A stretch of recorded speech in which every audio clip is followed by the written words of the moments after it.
Today is March 1st, 2024. I'm here in Gainesville with Helene Le Brun. Very good. My name is Agnieszka Ilwicka-Karuna, and this recording is part of Samuel Proctor Oral History Program. Helene, do I have your permission to record this interview? You surely do. Thank you. We are recording this for University of Florida. Helene, I would like to begin with asking you a couple of questions about your childhood. Okay. Can you please share with me the stories, what you remember from the place of your birth? Oh, sure. I was born in Montreal, Canada, and I was probably living in the site that's probably the oldest site of Montreal, and it was called Pointe Saint-Charles. And there was a big church. There was, the school with nuns. They were my parents. I had a brother that was 5 years older than I was. We were a very close family. We were loved, and we loved them. And my father, especially, the thing that struck my mind the most is that my father was not educated person. He was self-taught, and he could discuss intelligently with any lawyer or doctor or whatsoever. And from him, I learned music, and I learned about operas, and I learned about storytelling, and I learned about reading, and I learned about to connect with children of the neighborhood, because they were from any country in the world. It was very cosmopolitan. And I loved the years that I was growing up. They were wonderful years. What was the name of your father? Armand. And where was he from? He was from Montreal also. Yeah, he was born in Montreal. And his family? And his family, I've never known my grandparents, because they died before, I guess, I was born. And but he had 5 siblings, and I got to know every one of them. And they were very warm people and very inviting people when you visited them, And they always had treats for me and something, and it was just a lot of fun. My mother she was from Châteauguay, which is a little bit out of town, like 20 miles away from Montreal, and she had 5 siblings also. Some of them were farmers, and most of them were ordinary type of people, big heart, and very, very talented with their fingers. Maybe that's where I picked up a lot of my resources, because they knew how to do crocheting, they knew how to do tattooing, tatting, and drawing pictures for little children and stuff like that. And we were from a very humble financial bracket. It was, my parents got married like in 1930, and in 1940, that's when I was born. I was child number 2.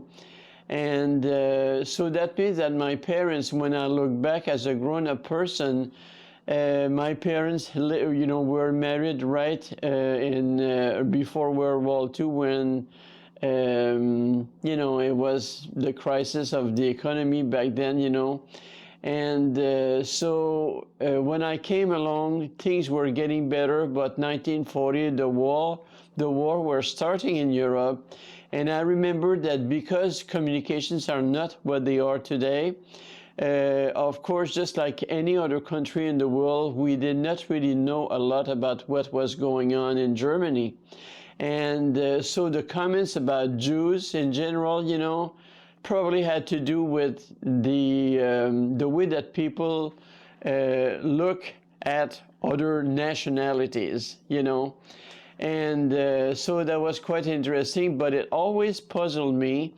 And that's why that, through the years, and especially the past maybe 5 years or so, I've made a lot of research about, the Holocaust, and I'm very well read on that. And I just, you know, the Jewish people, they left the inheritance to the Catholic faith because they are the basis for all the ritual and the, you know, the rituals and the prayers, you know, that we say in Catholic liturgy, okay, are very much borrowed, you know, through, you know, through the Jewish faith and everything.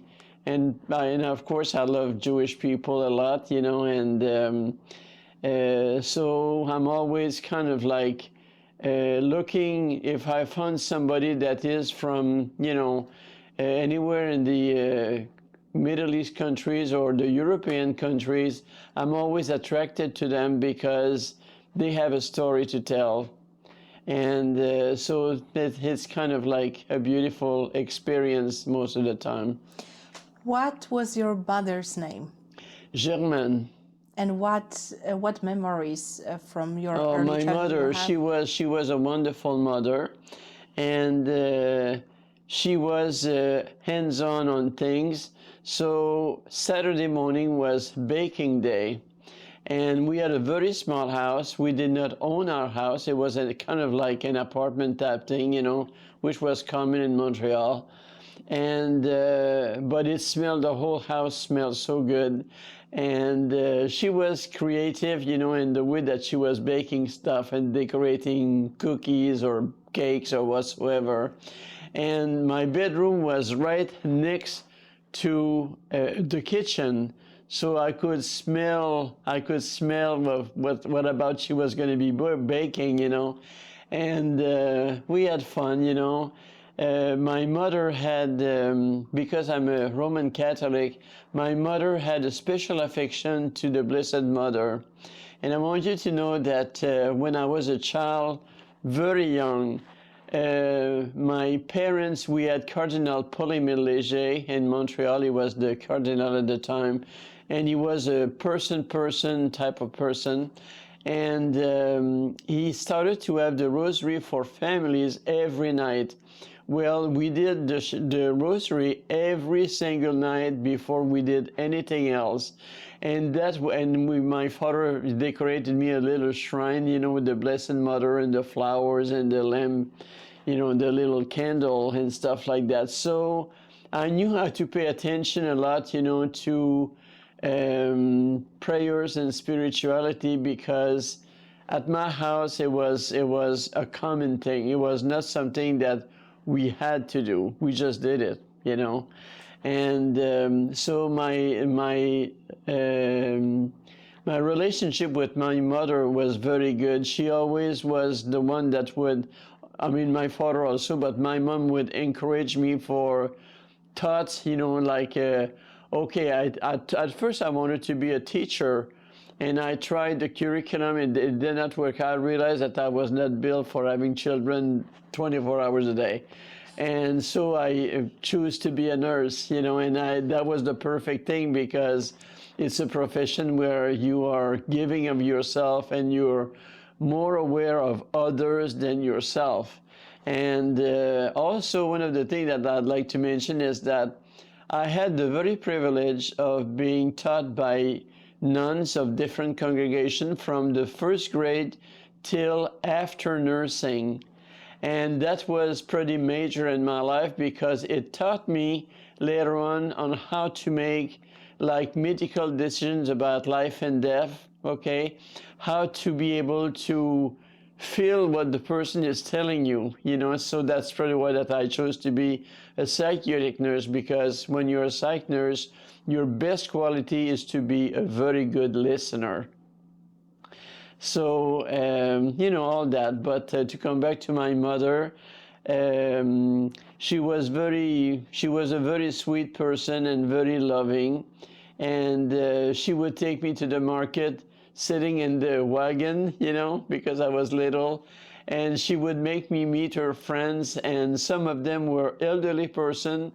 And for some reason, I was very attracted to people. You know why? Because they had so many stories.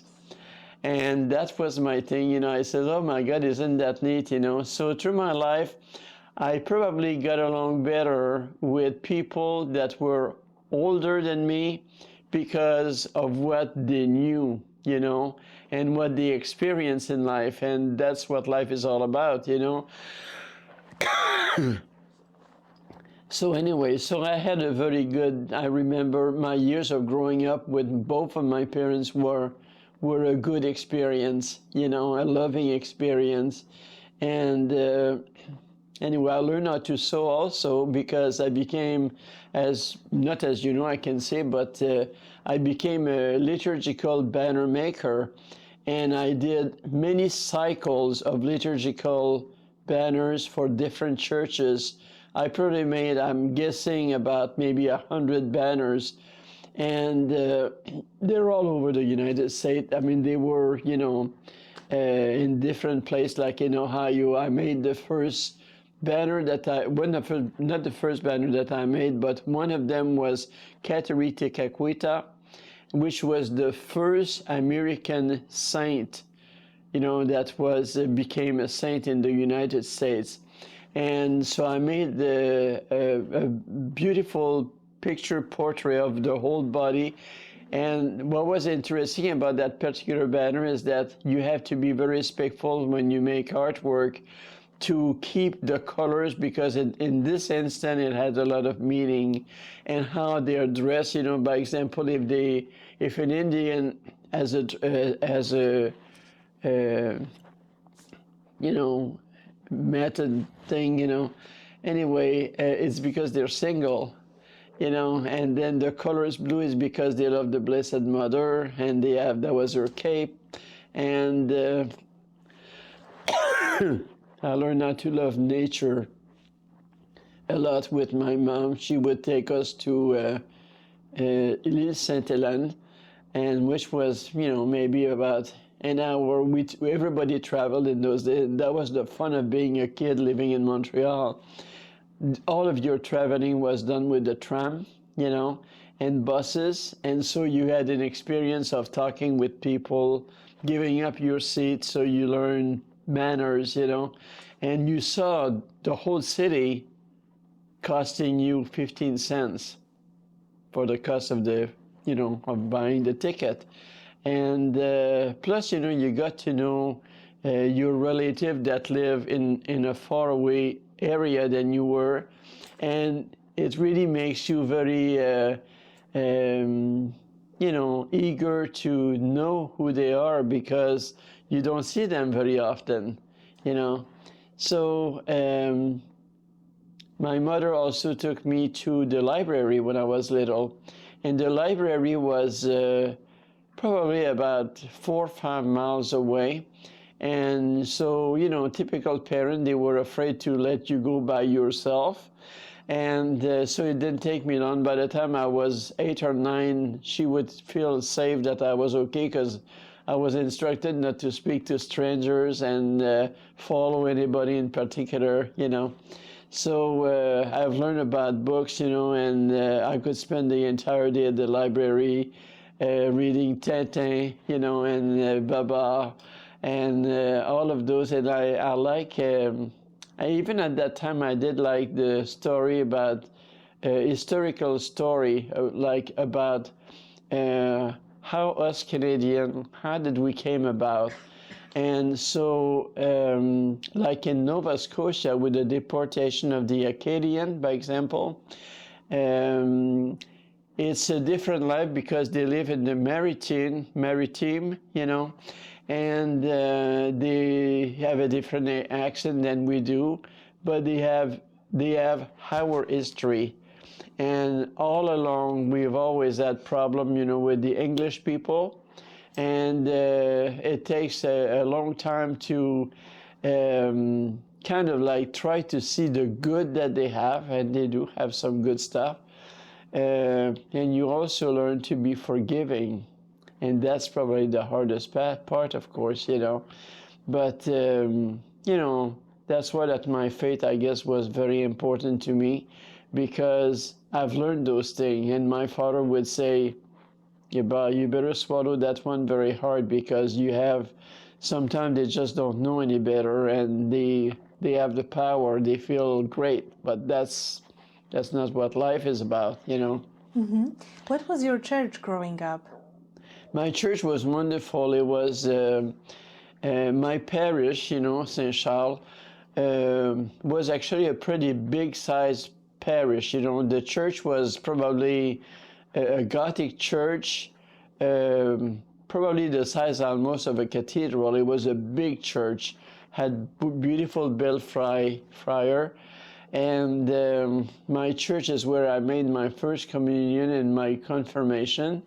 And even going to confession was fun to go there because the priests were patient with us children, and they would ask the story that was going around what you were confessing. And so church was also related, with nuns that taught me, and the nuns were the Sister of the Holy Cross. And they were teaching people. And not with every teacher, but many times I found out that I was the pet child of the teacher of first grade or fifth grade or whatsoever. So church was a wonderful thing because when we went there by group, with a class, by example, you had to behave a certain way, but you also learn to be quiet and listen to the presence of God. And that's why that as to this day, the presence of God is something that is very important to me, And so consecutively, going to church, develops your spirituality, your prayer life, the sacrament. You understand the sacrament so much better. So all that together on a lifetime scale has a repercussion about how you see things, and you learn to be compassionate. You learn to be caring about, like, the old folks. That there is plenty of old folks living in those houses, and I love to visit them. And all that because the priest would say, love one another. And anyway, so church was a wonderful experience to me. Do you remember any specific celebrations that were typical for your traditions around holidays or high holidays? Oh yeah, well, the holidays were wonderful because it was a big thing, And us Canadians, we have a lot of ritual around Christmas time. So everything is connected with our faith in a way. By example, Christmas was my favorite as a child, Santa Claus and the infant Jesus and the nativity scene and all that. And going to the midnight mass was probably something very sacred for the entire family. And we had an incredible organ in that church. And so the music, they had a choir of maybe, 30 people maybe. And so when somebody plays the organ, it was kind of like mesmerizing because it was so beautiful, So all of the songs that are done in Latin, by example, are beautiful. And so the music, you learn from a very young age how beautiful music is, and what it means, So Christmas, by example, also have that. It's a whole ritual. Christmas Eve, it's go to bed early, and so tomorrow morning you'll be ready, for Santa Claus, but we're going to the midnight mass. So you have to rest before you go to the midnight mass. So midnight mass, we had to walk to church, which was probably about a mile because we did not own a car. And you see all of your friends, and you see all of the families together, and that's pretty impressive. And the family, And so there is, Italian families, Polish family, Chinese family, and English family, and French-Canadian families. And of course, that was the number that I was mostly associated with, But the midnight mass went on there with all this beautiful, beautiful liturgy. The whole mass was probably 2 hours, So for a child, it's got to be very good and very interesting for you to have the attention span to last. And I did, we did fine with that. I love that. But after Mass, as a tradition, we had a réveillon.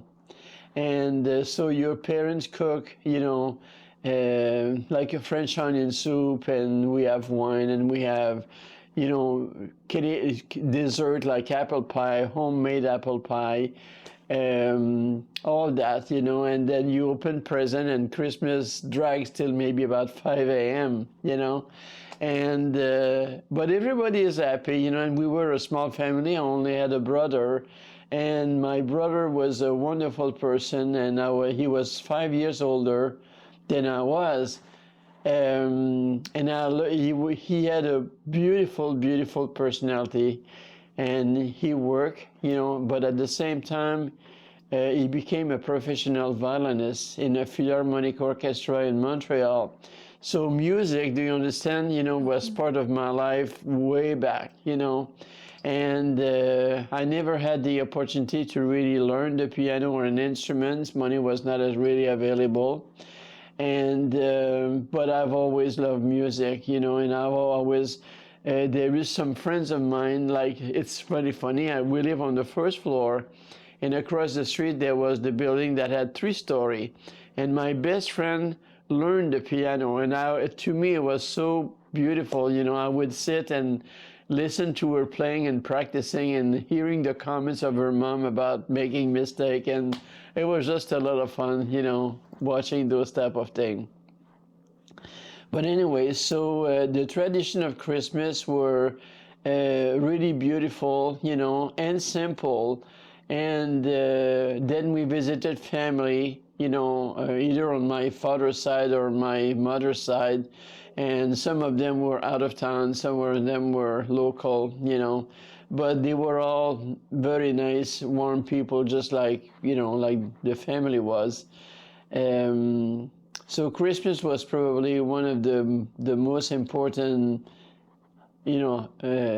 celebration that I remember, Mm-hmm. Yeah. I would like to ask you about your choice for your professional career, because I understand becoming a nurse, but why psychiatric nurse? Yeah, why? Interestingly, there is sad moment and good moments in your life. My father was probably a bipolar, okay? And he had an accident, and that changed his personality because he was living in pain a lot, with his stomach. And so when I was probably about 11 years old, I did not know on how to help him.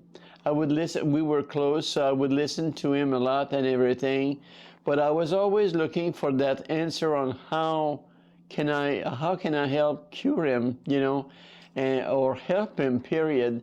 And so I decided to go to nursing to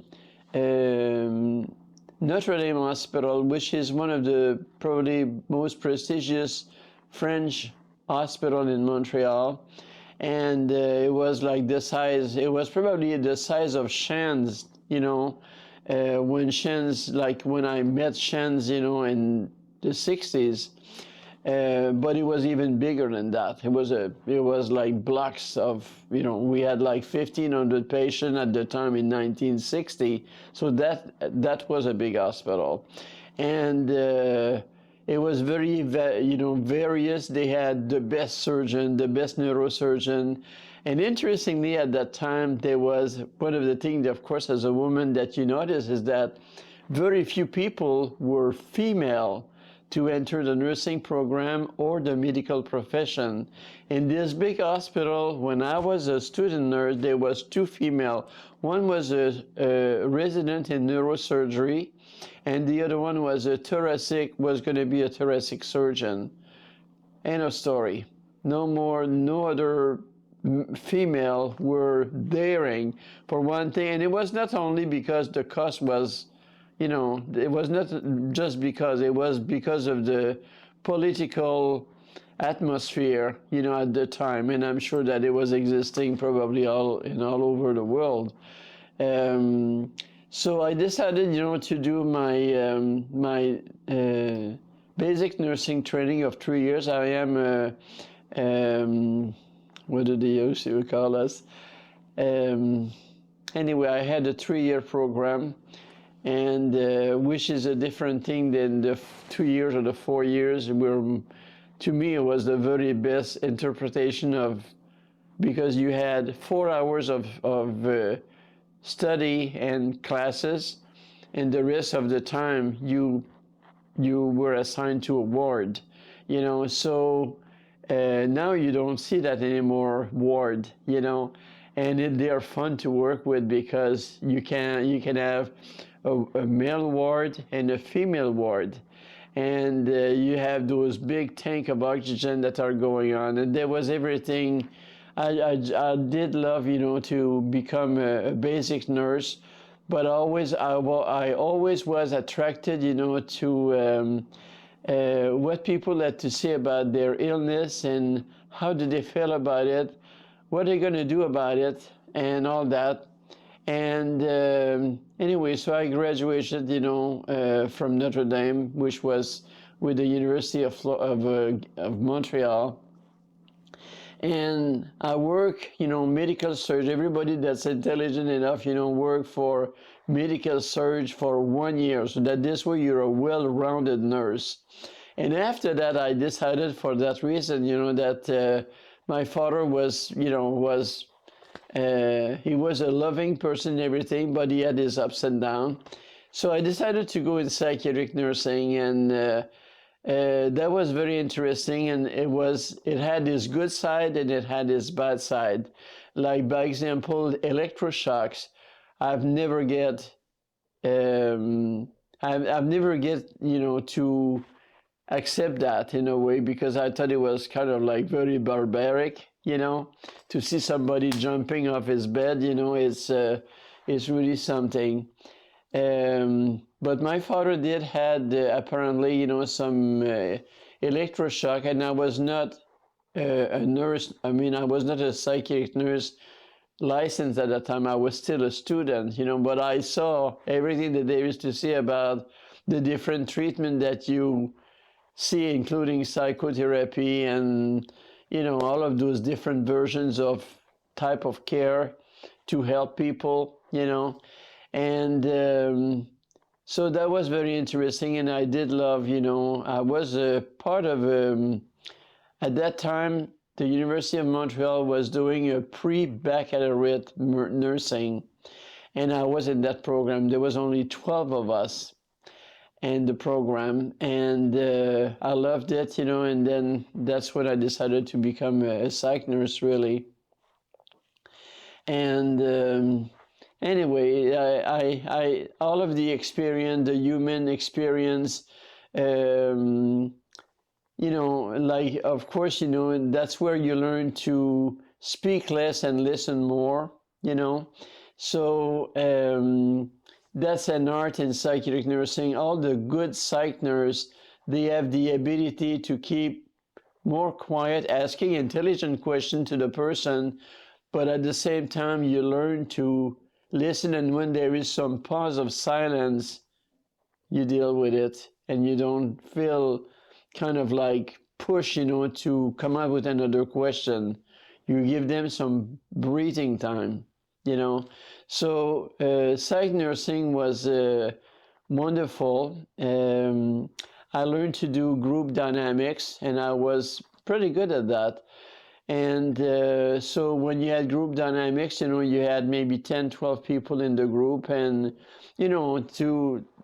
for a person to be able to control what's being said without being carried away or letting just one person take the whole show, you have to become very diplomatic, And anyway, so you learn all of those skills, and that's what makes you eventually a very good nurse, And just briefly, when I work on a real psychiatric unit as a head nurse for a couple of years, it was kind of like a different story, because you have the politics to me were more than I expected, and I was not very much in love with that because I'm very outspoken. I give my opinion, whether you like them or not, and uh, I don't know. It's just it was quite that's another chapter of my life that would require a questionnaire on it, Um, but anyway, so choosing to be a psychiatric nurse, taught me to be more human, more caring, more forgiving, that kind of a thing, And I just love the fact that you realize at one point that it's more important to care about others than to be concentrated just on your own little life, because you're not only your brain, but it affects the way you live, and and I guess you always find the opportunity to help someone in any situation, and sometimes if it is just talking for a little bit or just being with someone, you know. Anyway, so I've had a very good psychiatric nursing experience. And to this day, I'm thankful for the fact that through my life, I've worked as a nurse. I was a nurse for 43 years.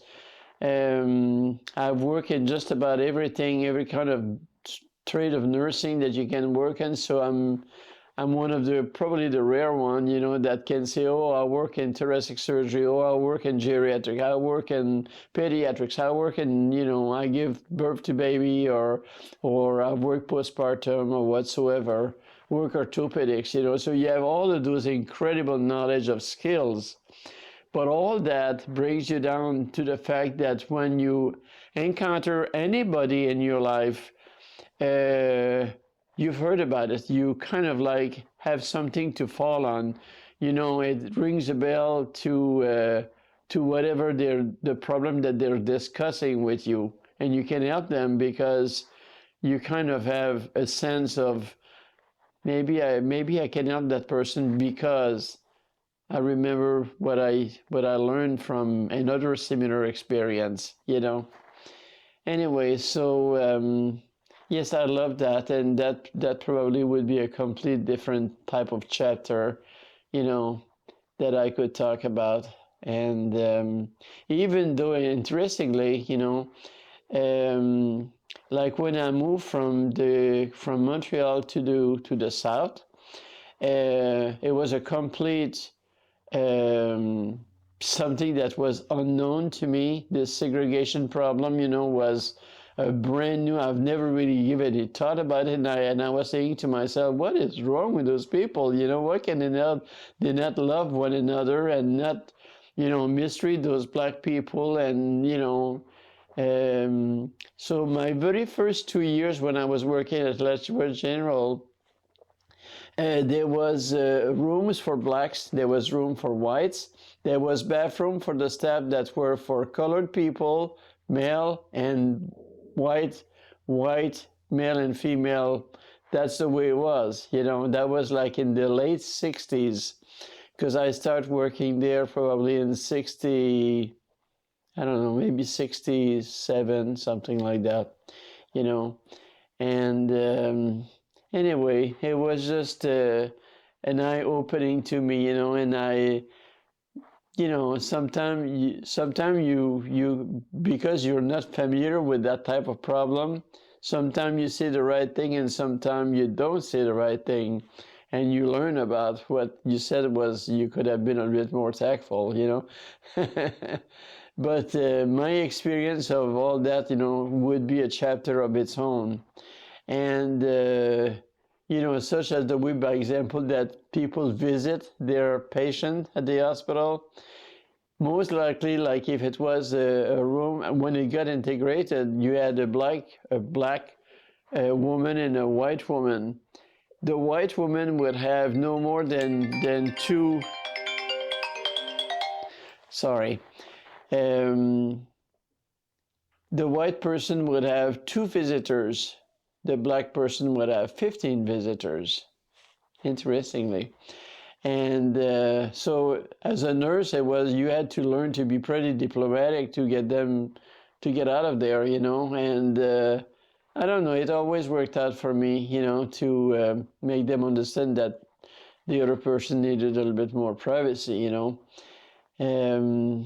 Anyway, all of the stuff that my life as a nurse in different facilities, such as Alachua General or Shands, I mean, I could write chapters and chapters of, you know, but that would be a different subject, you know. Yeah, let's talk about this transition.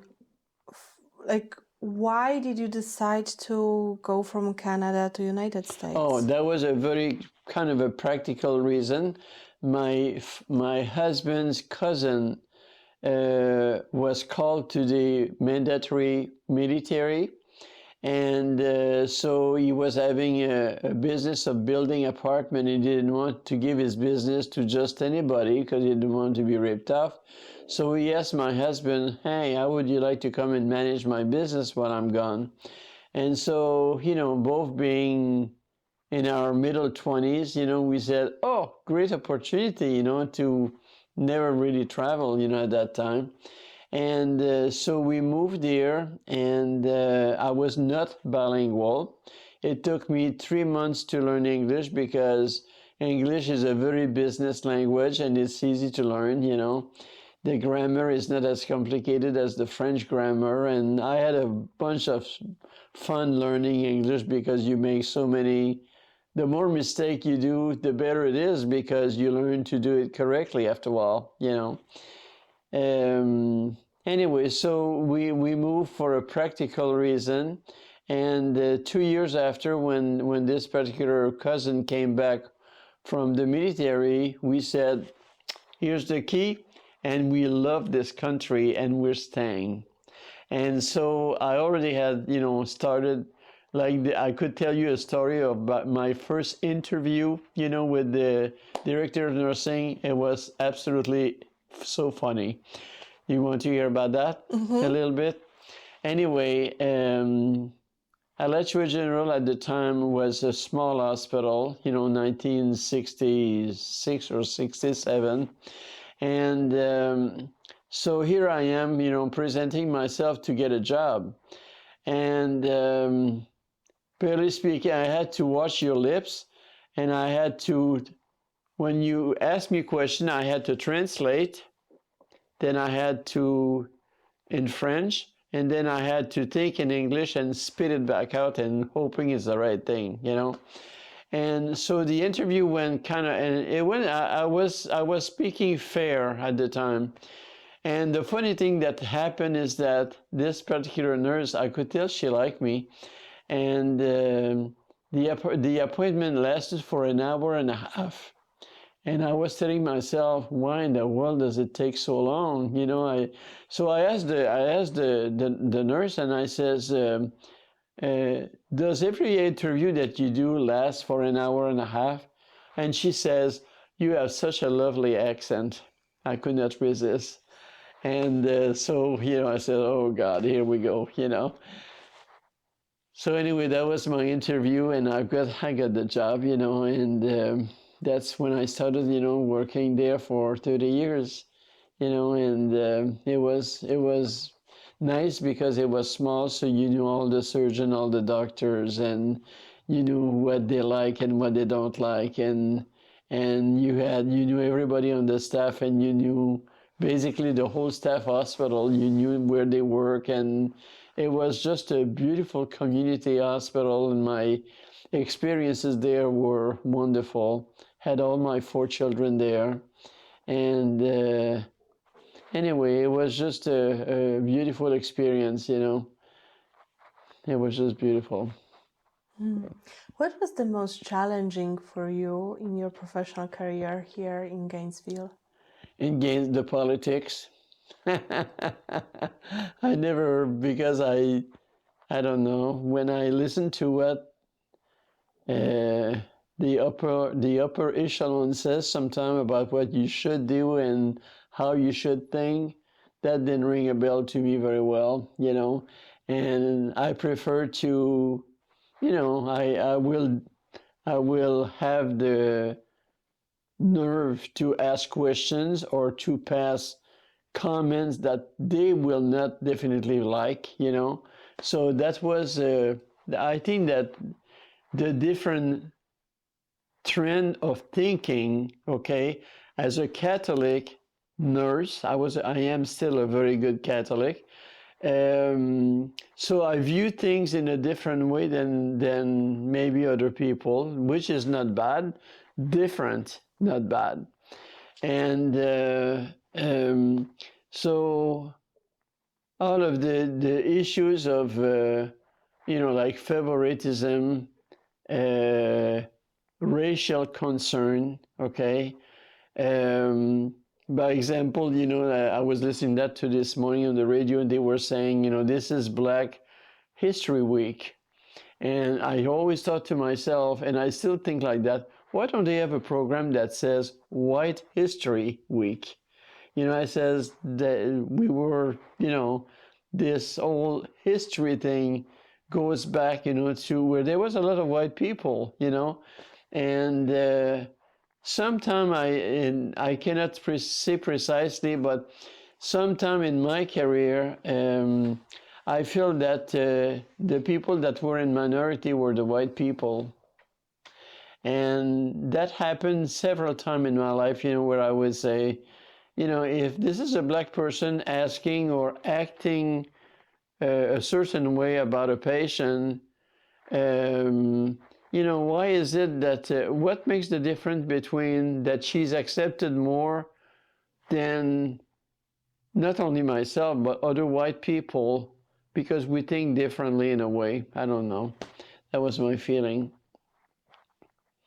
But, you know, life is challenging, and you just have to make a choice about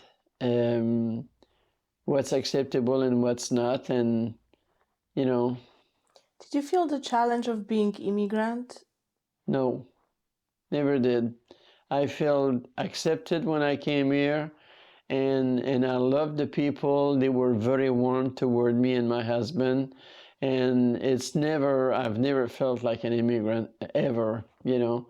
I just felt that I was fitting in, you know, even though that I was different. And you know, my language, you know, that was the funniest stories that were happening. I was 7 months pregnant, and the obstetrician that took care of me was a very funny type of person, very lovely, very, you know, very caring. And purposely he would say, like in the Lamont class, he would say, and you back there, what do you think about, and I couldn't speak English, you know. So I would say, you know, I'm going to get you, you know. But I don't know. I've never felt like an immigrant. I feel accepted from day one. Mm-hmm. So we can say that roughly past 50, 60 years you spent here in Florida, right? Yeah. I spent, we live in Gainesville itself for about 2.5 years. And after that, we went to live in Alachua and we stayed in Alachua for 53 years, maybe a long time. And we had a farm, and the kids were raised on a farm. And so that would be another chapter of my life, on how to raise your children on a farm, you know. And so the kids probably can be thankful to us that we live like that, because they learn how to rebuild cars. You know, my husband was a machinist, you know, for Rolls-Royce of Canada. So the kids and all my kids at this time, all the male kids are all engineers. And I'm sure that the picture of their father had a profound, you know, impression on them. That's why they choose to become engineers. They're all different. And my daughter is in the medical field. She's a PA, in interventional radiology at UF. And for 22 years, she was kind of like in charge of the intensive care, cardiovascular, thoracic. So that's for us, medical stuff. And my granddaughter, who is now 23, chose to be a PA. And it's very funny when I look back and I see how the family is turning out, and how they choose their spouse. That was interesting. Anyway, I'm just very happy because we were very united through thick and not so not and thin, Um, so we had a pretty interesting life as far as that goes. Yeah, but please share with me some tips. How did you manage to raise your children without having whole support? Because you came We to had a lot United of support. States. We were living, we live on the farm, maybe no more than about 5 miles or 6 miles from any one of the schools in Alachua. And so my kids learn, they learn from your parents what the parents knows. So they learn to entertain themselves and be self-sufficient and not counting on. And we had the family of my husband's family. His brother lives next door, and they had 4 or 5 kids, and so they had a swimming pool, so everybody went swimming, and the kids, they learned to have friends, and they would say, "Can I bring this kid, for the weekend?" Sure. And so the social contacts were certainly not missing, And we had for mentality, my husband was an extremely good cook. And he used to make jambalaya for fundraising. And so all of my kids can flat cook. I cannot cook. But they cook. I mean, they cook something incredible. So my husband could cook French, Italian, Chinese, Cajun. So I never cook a meal. For 43 years, I did not cook a meal. And that was when I became a nurse in psych. I told my husband, I says, 4 kids, keeping up with all the activities, I cannot cook, and I'll take care of the house. You take care of the cooking. So he took up the cooking. He was a natural at it. And the shopping. So that was very helpful to me and to both of us, So, but the kids, they always had, few other kids that they were close to growing up. And some of their relationship to this day are still there, That's just the way that life works, I guess. So I don't know. It had its problem. There was challenges. Sometimes they did not understand why they cannot be with a large group like they would be in town in Gainesville. But on the other hand, my daughter learned how to sew, how to do embroideries, and they also had. The kids were very close among themselves because they were all like 2-3 years apart, and the baby was 5 years apart with the number 3. And so they grew up together, So it's still like that to this day, We're very connected of a family, and we care, and I don't know, we have a very happy family in many respects. And that's something and I feel blessed with that, because when you listen to see how the world goes around you, and you hear about those single parents and those, those people with a lot of problem, we never had problem with drugs and with acting out stuff, that was just unknown to me. We were pretty good. I mean, we were not perfect, but we were, we were a normal family, and So I don't know. I don't think that living in the country was a big impact. To this day, the one that not a complaint but has remarks to do is my daughter. She would have loved to be living in town, and so it's one of those things. Is we live in the country. It's a fact. So, but when they were all at the university, I had 3 kids at UF at one time. Just imagine that. Um, so typically, like at Thanksgiving time, we would always say every birthday party, Thanksgiving, Christmas, Easter, we always had a table full of people with the best food, and my job was to decorate the table, and I love doing that. And the kids were always told,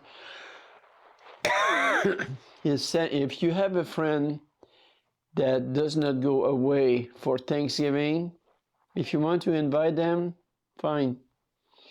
We always had extra 2-3 kids, that were coming. We always had a priest coming because they knew that the food was good there.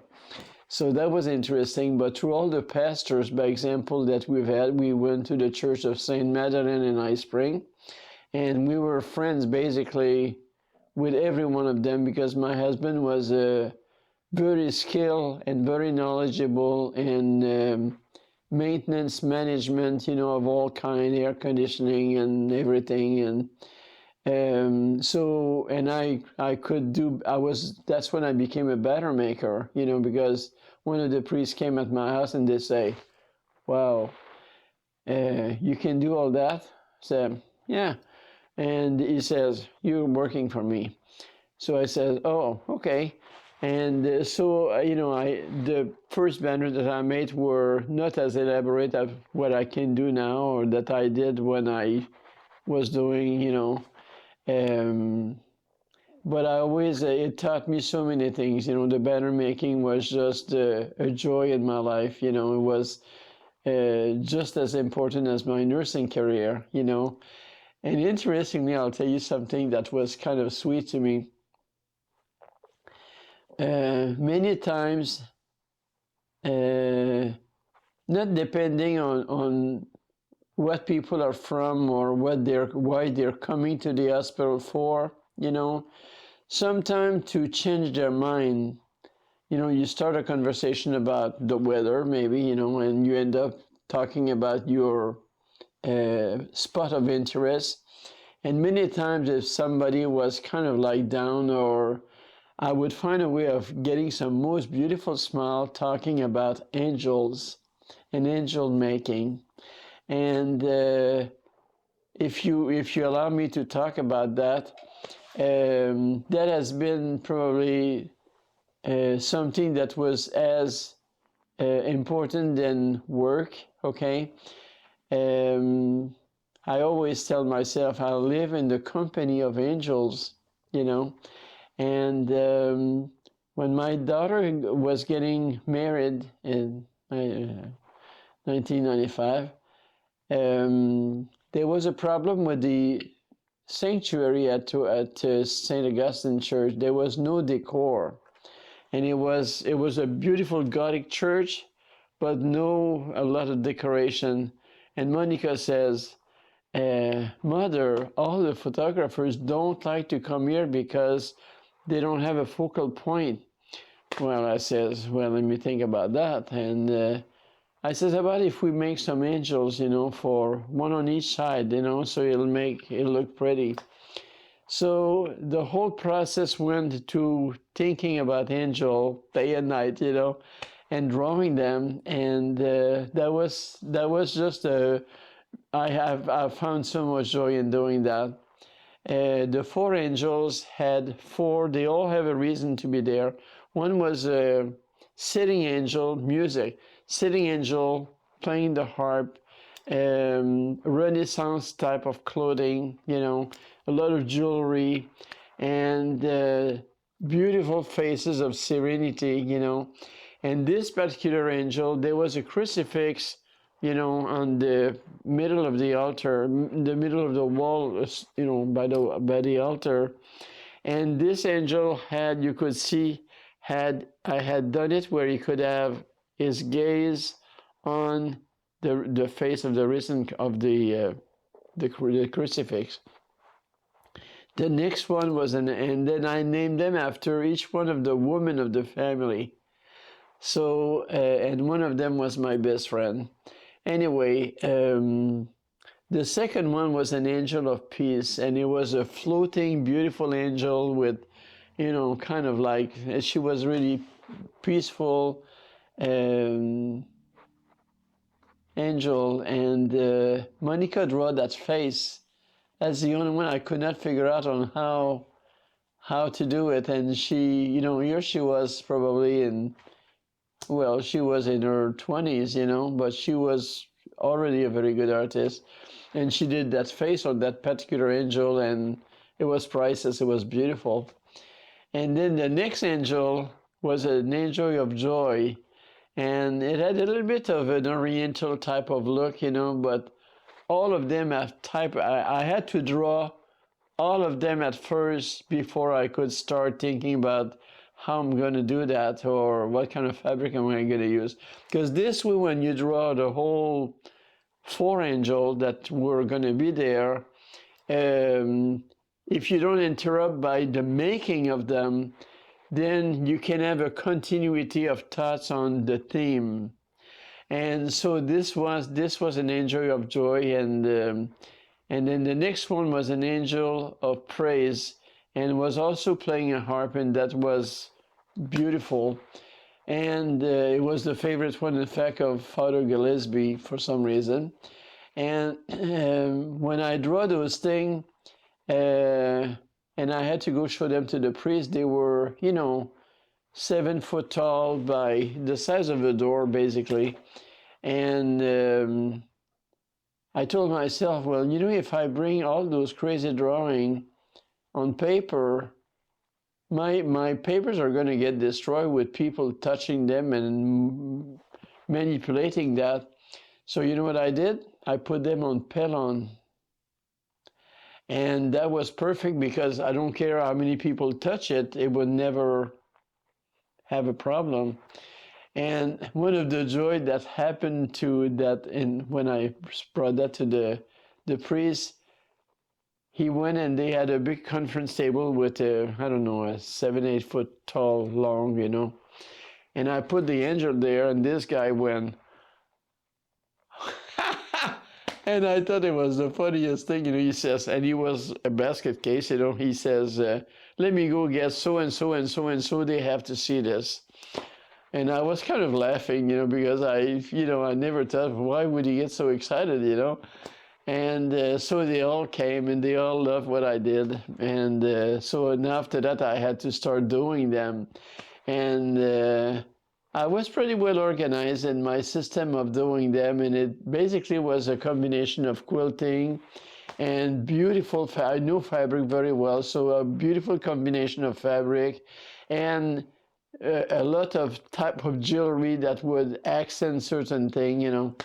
And so I did all of them, and it was a lot of fun. I finished on time for the wedding, you know, and they were exhibited for 22 years, and I've never, ever had a comment about that I should have done this a different way, or, you know, so that tells you something.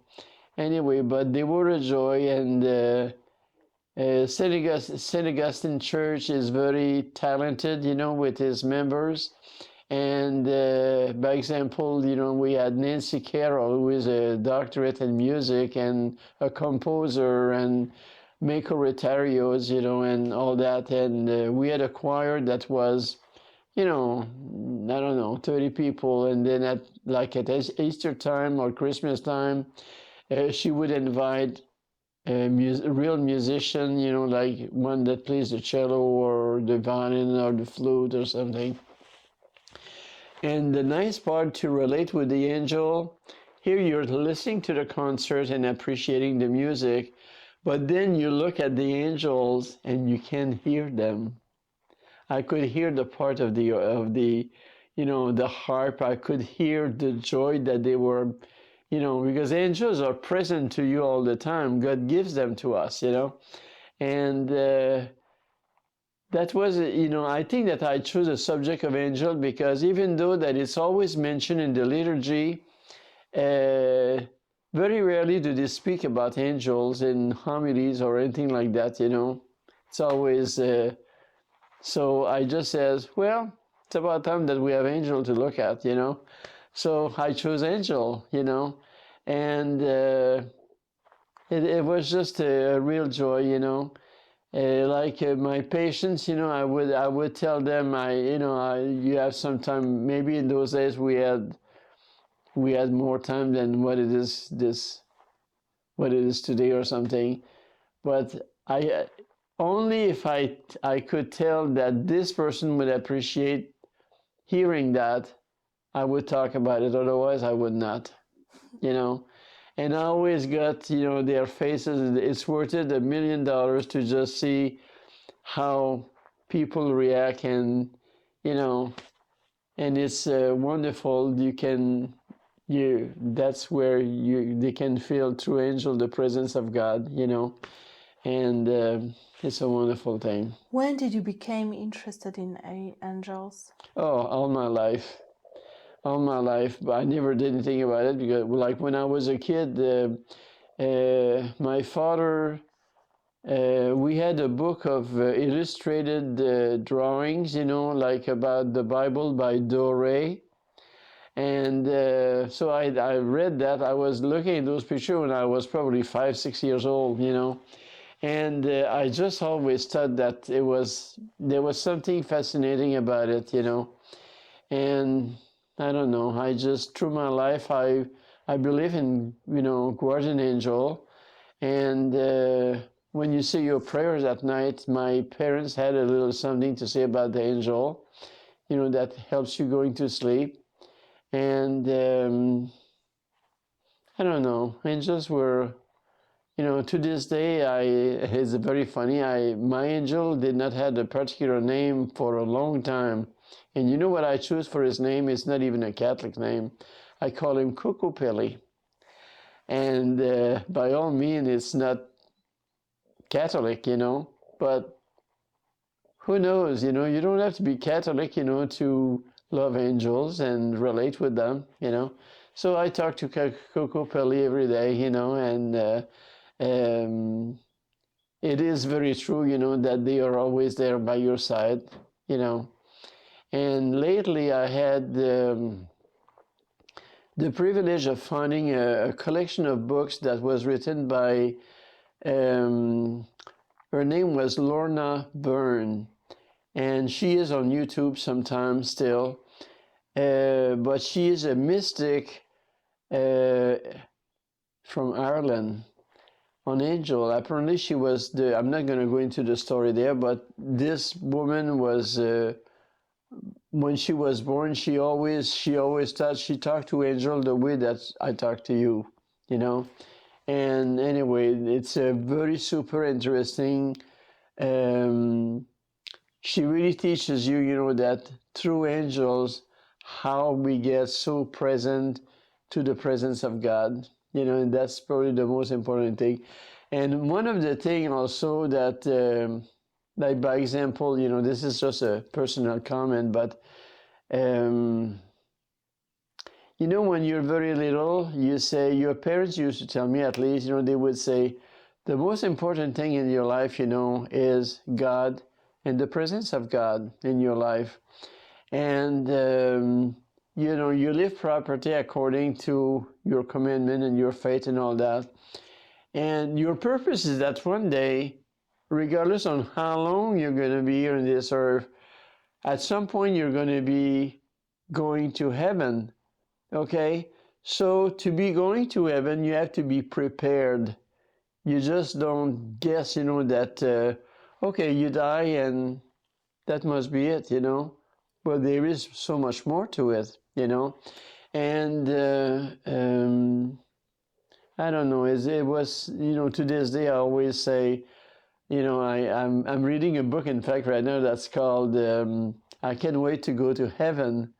And it's not written by a Catholic. The whole story is being lived in the South, and the author was Fanny something, Fanny something, I forgot.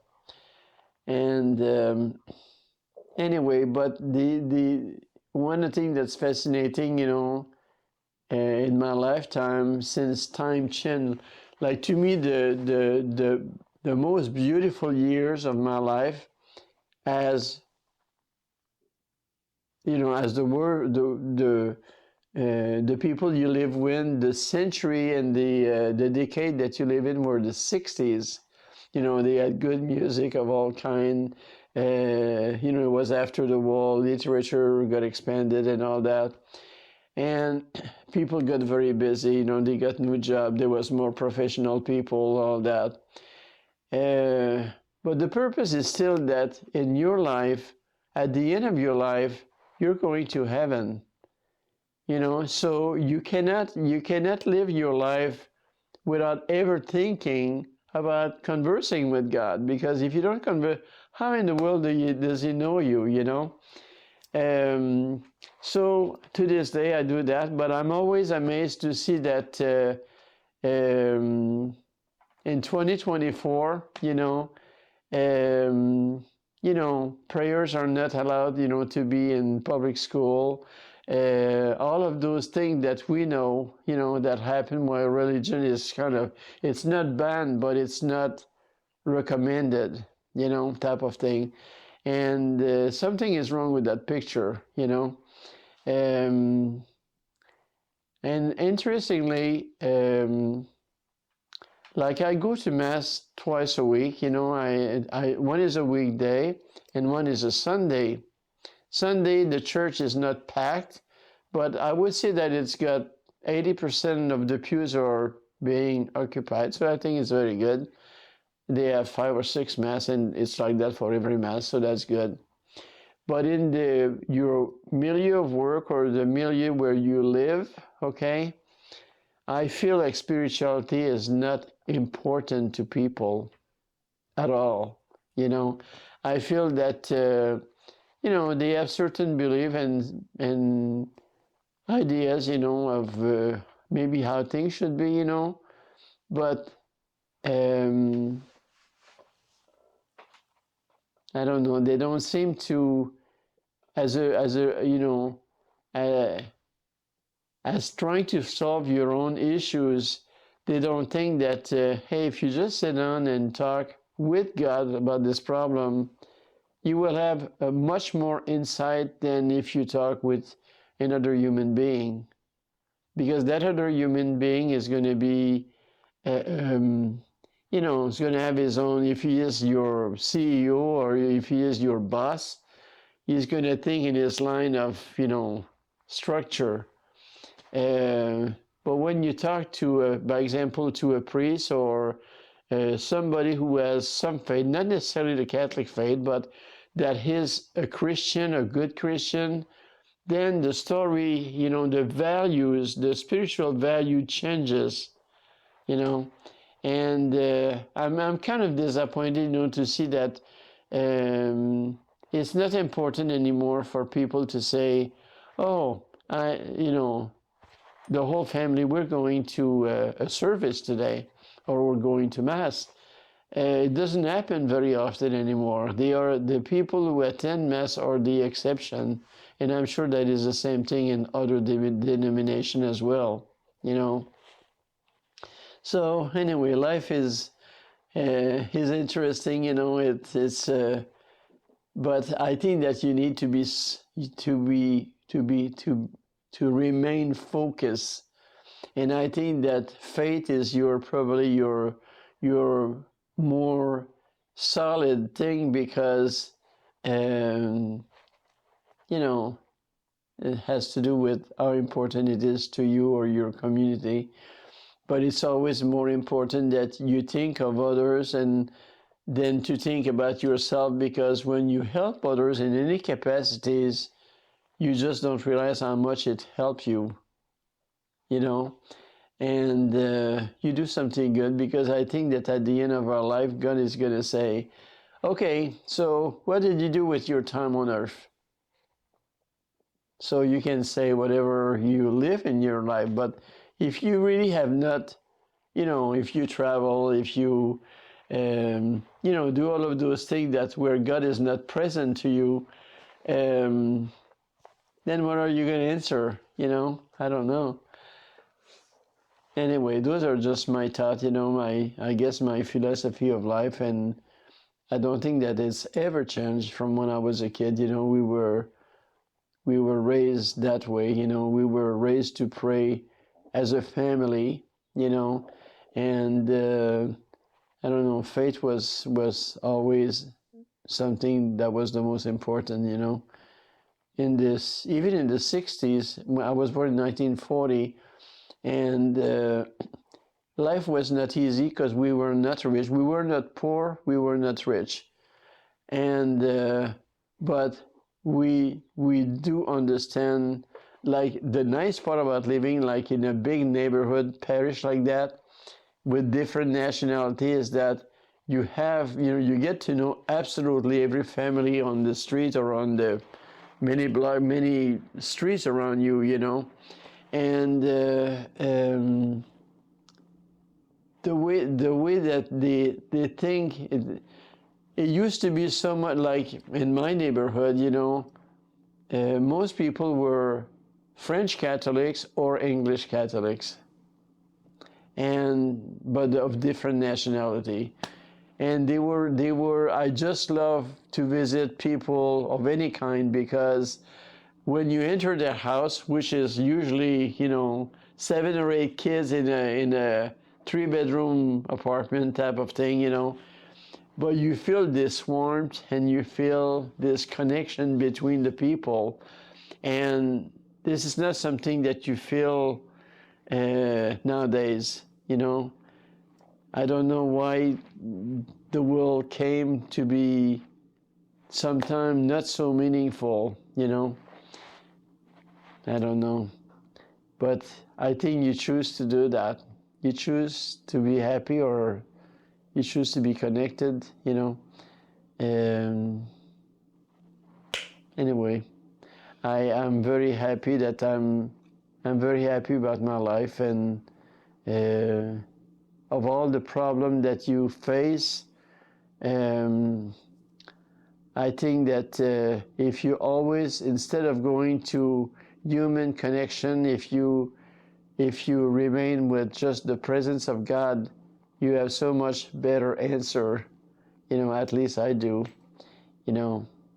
So anyway, I had a beautiful life, and it sounds complicated, but it really is not in many ways. After so many experiences in your life, and having this foundation in your faith, what advice would you give to the next generations to come after us? After us, I still would think that, children are very innocent, and the people that they admire the most are their parents. So I think that, a real family to me still has to have a mother, female mother, male father, okay? And it's important, that children live in surroundings that are happy, that they learn about nature, that they learn how to take the time to smell the flowers, if we can say, that they take the time to be connected to other groups, where there is certain type of joys of being connected, like by a given art, like if you like dancing or ballet or folk music or something, you're connected with a group. You're not by yourself, and I still think that the way you're brought up, the parents ought to still be having a lot of very strong spiritual value, because that's where it resides. The reason, by example, that like in nursing, okay, the reason why people gravitate to you is because you have something to offer that's spiritual. And if you have not learned, this is something that draws from your family from the time you're born. You cannot give what you don't have. So I think that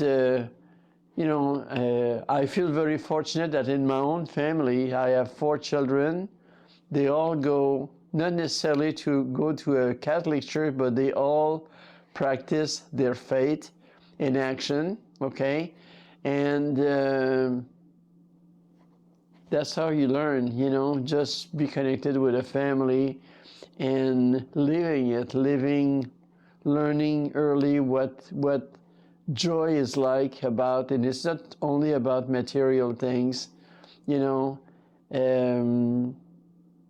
materials and things are fine, and that in that respect, it's sometimes I get completely overwhelmed, about like the iPhone and the iPad, and children. You go to a restaurant and people read, they talk to you, but at the same time they have their iPhone and they'll look at the cartoon or whatever it is that they want.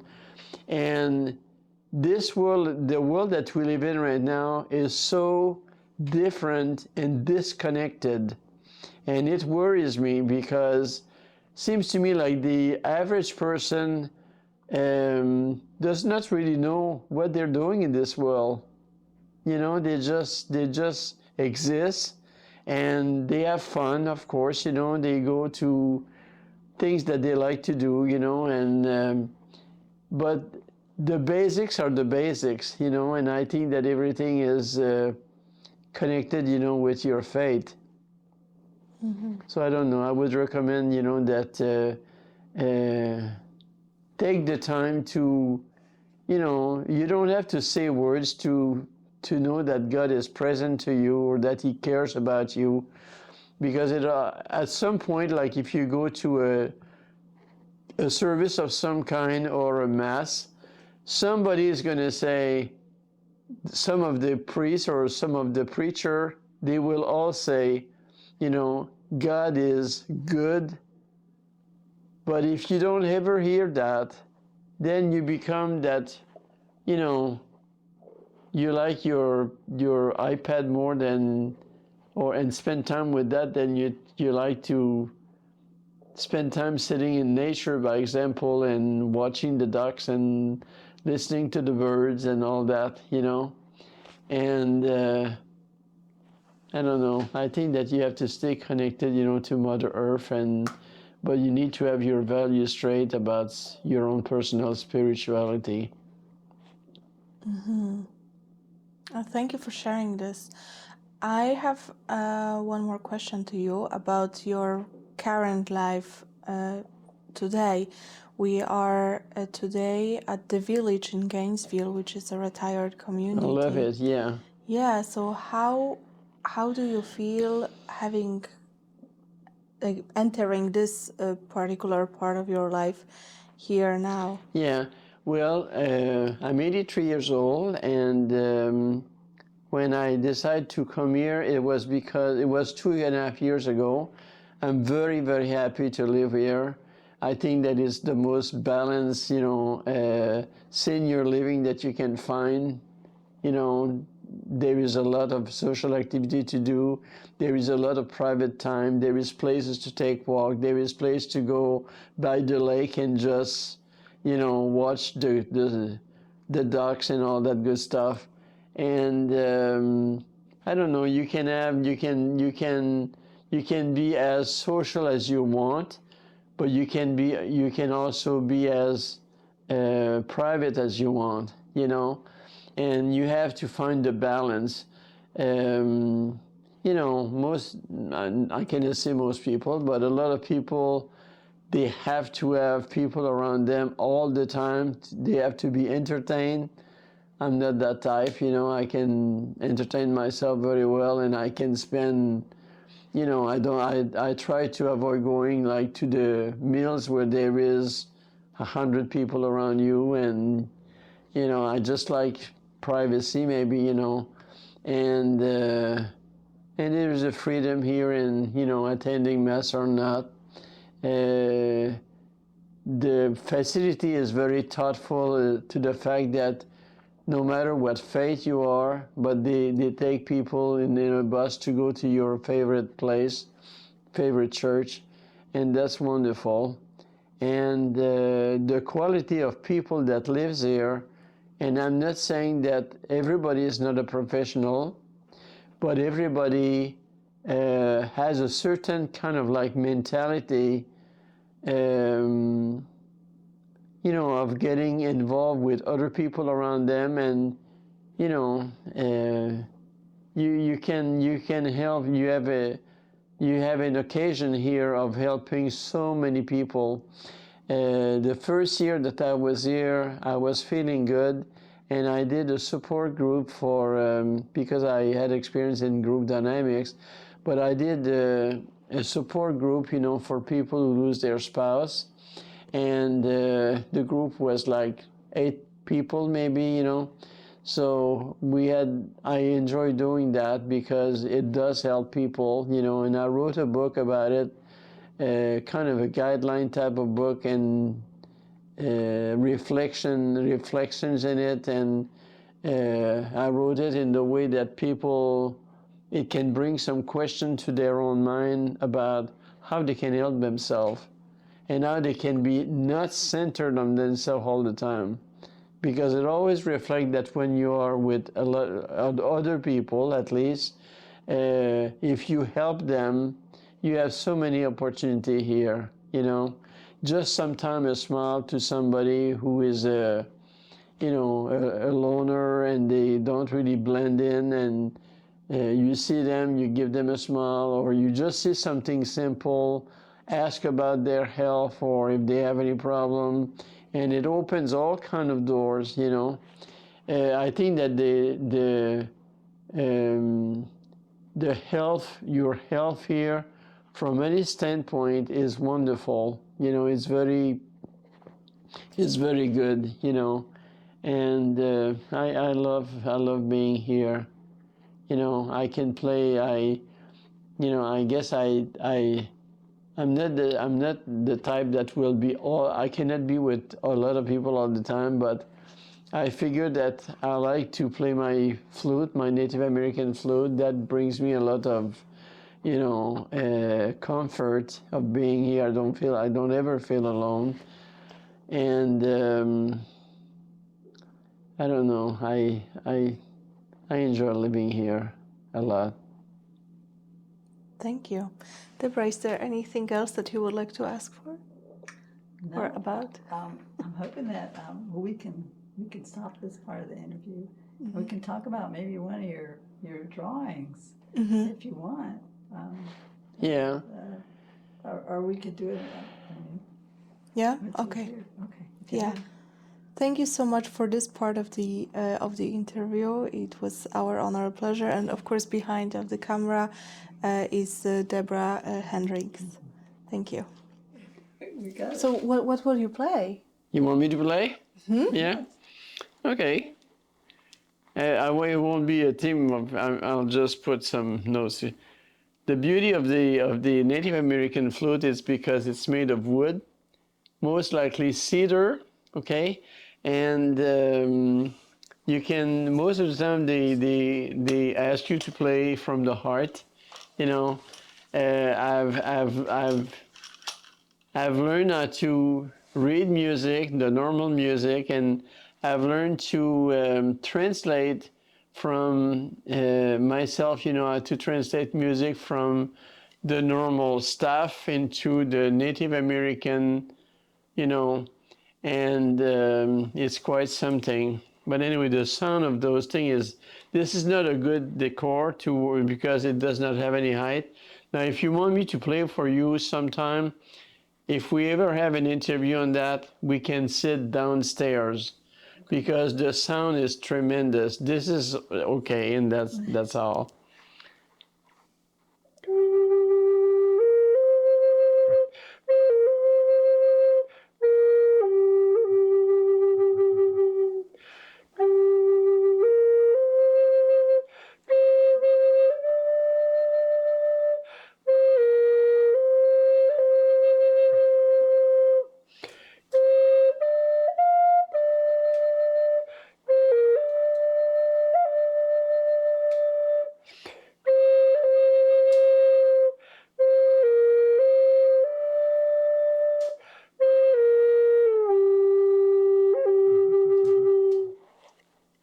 You like that? I love it. I have, I read music as I told you, and if you give me my, I just don't move very fast, but my, on the floor, on the other side by my music stand, bring me a couple of books of those things. There is a red one, there is a one with red. Yeah. Anyway, music is just beautiful, and you can improvise and you can do all that stuff, you know.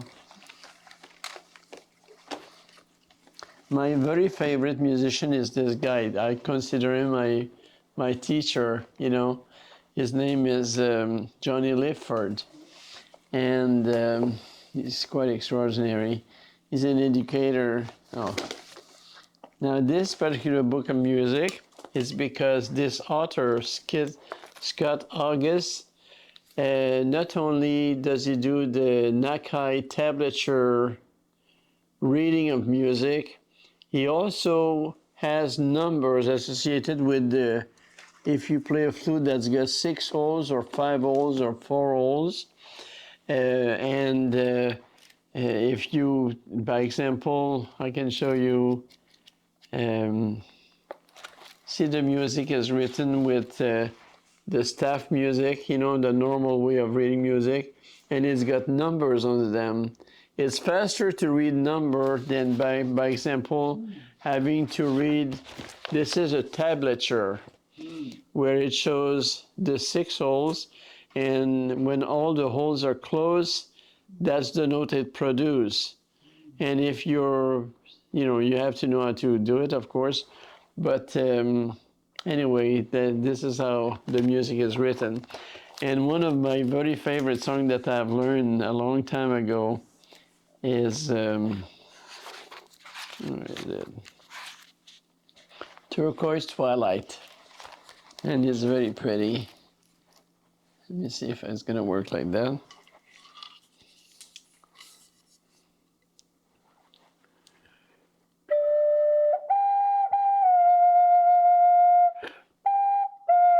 See, it doesn't do good here.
you. Thank you. That was really lovely. Yeah. Thank you very much for sharing your music with us. And can you say a couple of words about your art? Since I cannot do banners anymore and have the space that it needs to do that, I chose to do portrait from a picture that I will see that people send me that they want to have.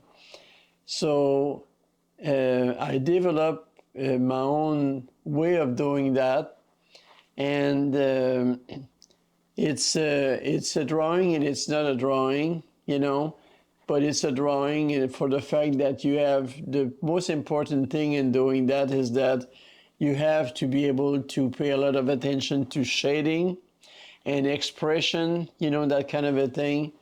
And it's a matter of beautifying an existing picture, you know.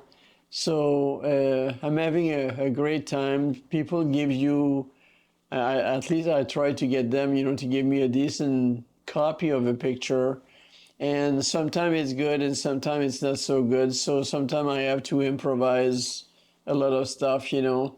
But basically, I like to do portrait because it gives, it kind of shows you who is it, who are those people, you know. And I love I love to look at their eyes. I always start by doing their eyes because if you capture, you know, through the eyes, it says everything in your soul. You know, you just know that somebody is happy or not, is serious or not, you know. And I don't know, I just like to do that, you know. And then I love to do, like, this is from a Christmas card that I had. And of course, I like to do especially angels and the Blessed Mother with child, you know, because motherhood is something, I mean, yeah, I've got 4 children, is something very important. And, you know, the love of the Blessed Mother who brought us Jesus in this world is the most fabulous woman that's ever existed. And I love to do her portrait, you know.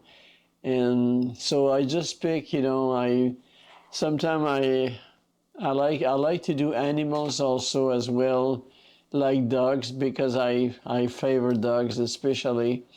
So I love wolves because they're wild, they're intelligent.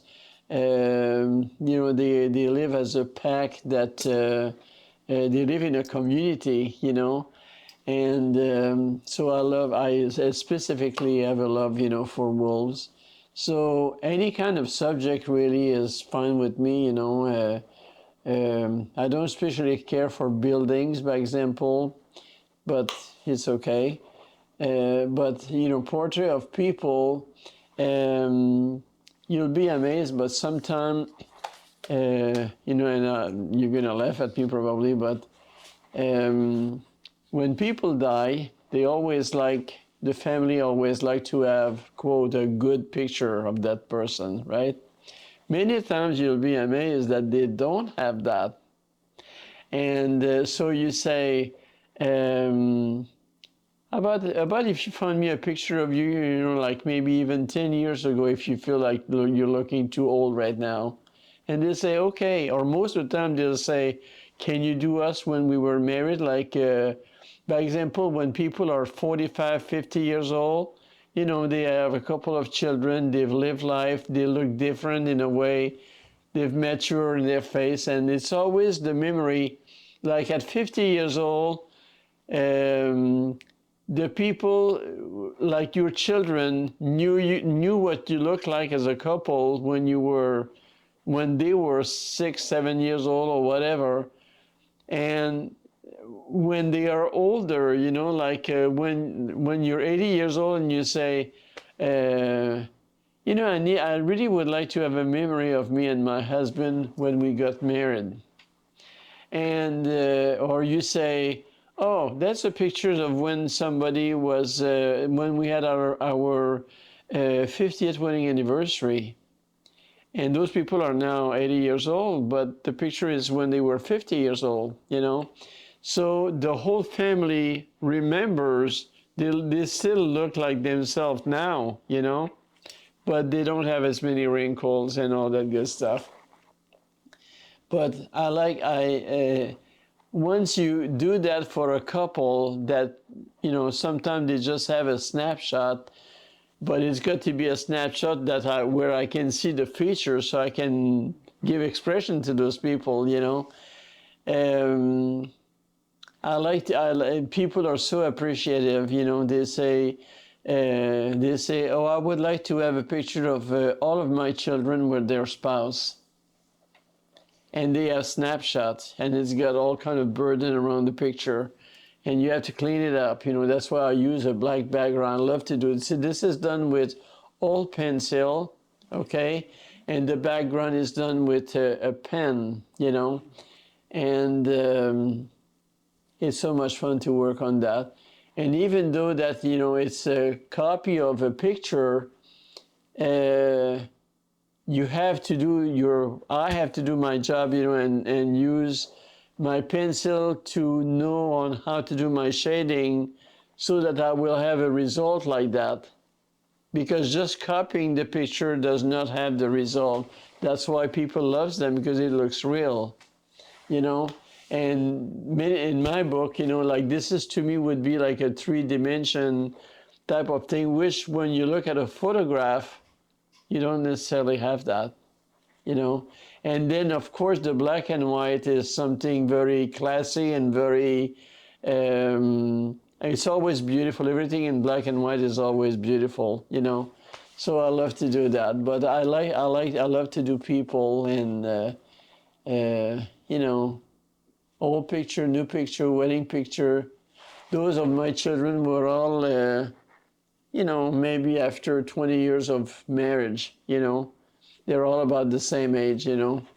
And it's nice, you know, that actually all of them were from snapshots. So it's when you say, oh, sure, I can do that, you have to know in your mind that you've got to make it happen, you know.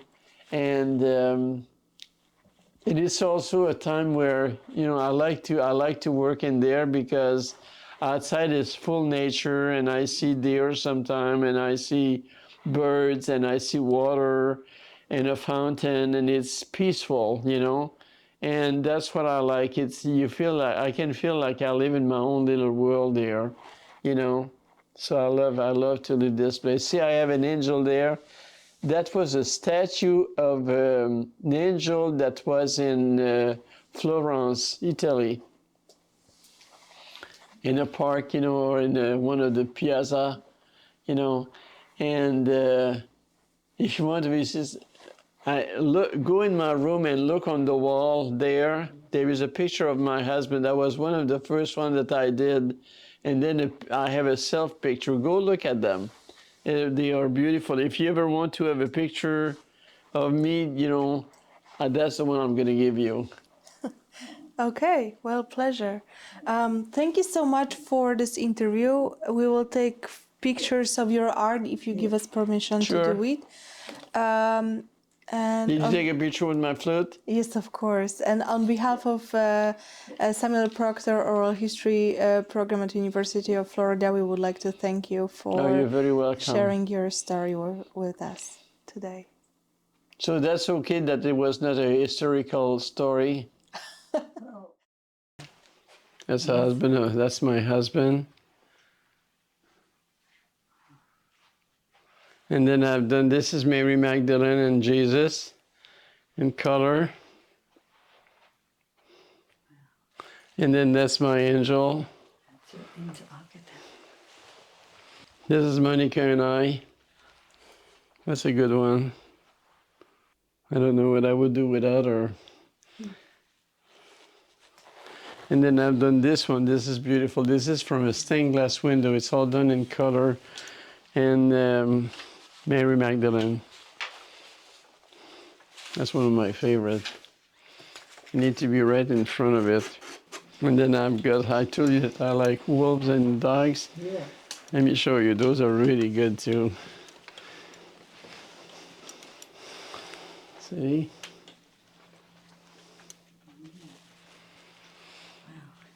This was my two dogs. That's a German Shepherd and Pyrenees, and that's a chocolate lab.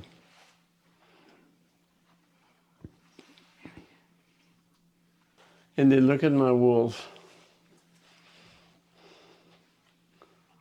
That's a beautiful one. He looks like he's looking straight at you, huh? He is.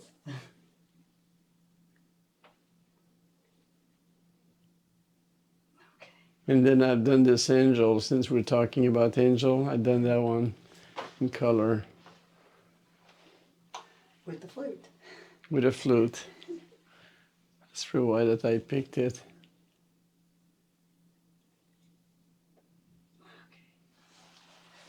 And then I had this one was this is cute. This is a self-portrait. And it's got all of those comments in it. That's probably, I was in my 50s there. And that's probably my favorite picture. And then I did Carlos Nakai. That's like the greatest flutist. That's the one that wrote books about Native American music. Now that's the whole topic there. And then if you want to take a picture of, oh, that's my husband and I. That's a good picture.